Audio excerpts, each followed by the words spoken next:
लतीफ़ी पंध जे पांधीअड़नि खे थर जे भिटनि मां मूं फ़क़ीर जो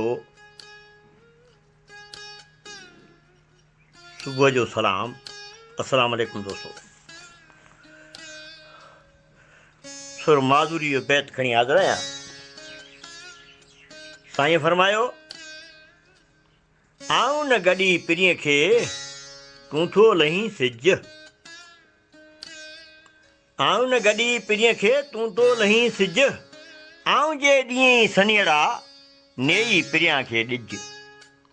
वञी केच चइज त वेचारी वाट मुई। दोस्तों, ही सॼी काइनात ओञाणनि जो ॼण जंगल आहे। ऐं अॼु मुंहिंजो मौज़ू आहे त लतीफ़ साईं जी ओञाणी शाइरी। लफ़्ज़ ओञाण जी माना आहे पार पता ॾियणु, इशारनि में का ॻाल्हि मौसर अंदाज़ में सम्झाइणु वग़ैरह वग़ैरह।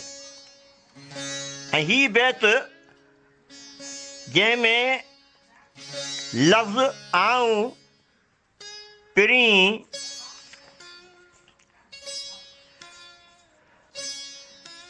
ऐं लहंदड़ सिज वाट, इहे सभु ओञाण आहिनि जिन जे ज़रिए हिकु आफ़ाक़ी हैसियत जो लतीफ़ साईं इज़हार कयो आहे। लतीफ़ साईं जिन फरमाइनि था ऐं इन्हनि लफ़्ज़नि जे मानवी एतबार खां केॾी वॾी वुसअत आहे, उन ते ॻाल्हाइण जी कोशिशि कंदुसि पंहिंजे नंढड़ी सम्झो मूजिबि। साईं सॼी ससी पंध पुनवला पंध में आहे।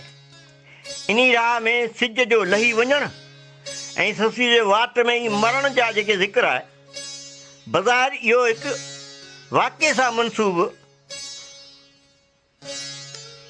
न, पर इन खां बि अॻिते ॿियनि अहिड़ियुनि हक़ीक़तनि ते बि उनजो इतराक थिए थो जेके हिन वाक़े खां पोइ उन दौर में तोड़े ईंदड़ दौर जे मकान ऐं ला मकान जे हक़ीक़तनि ऐं वाक़ियात में बि बिल्कुलु ईअं ई लागू रहंदो। जीअं हिकु सूफ़ी सॼी ज़िंदगी हक़ जी तलाश में सरगर्दान रहे ऐं आख़िर में खेसि पंहिंजे मक़सद जो नाकामी जो इतराक थिए ऐं उमिरि खिजी पछाड़ीअ जी पहुचेसि त पोइ उनजो पछताव हिननि लफ़्ज़नि में थींदो, आऊं न गॾी पिरीअ खे तूं थो लहीं सिज। वरी जेकॾहिं कंहिं नज़रियाती रहबर, कंहिं इनक़लाबी, कंहिं समाजी सुधारक बि पंहिंजे नज़रियनि उसूलनि लाइ पाण पतोड़ियो,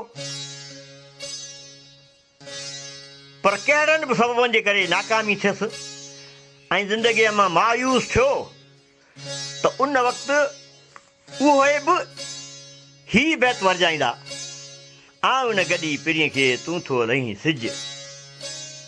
त पोइ साबित इहो थो थिए त हिन ओञाणी लफ़्ज़नि जी माना हिकु न पर लामहदूद आहे, पर लामहदूद आहे।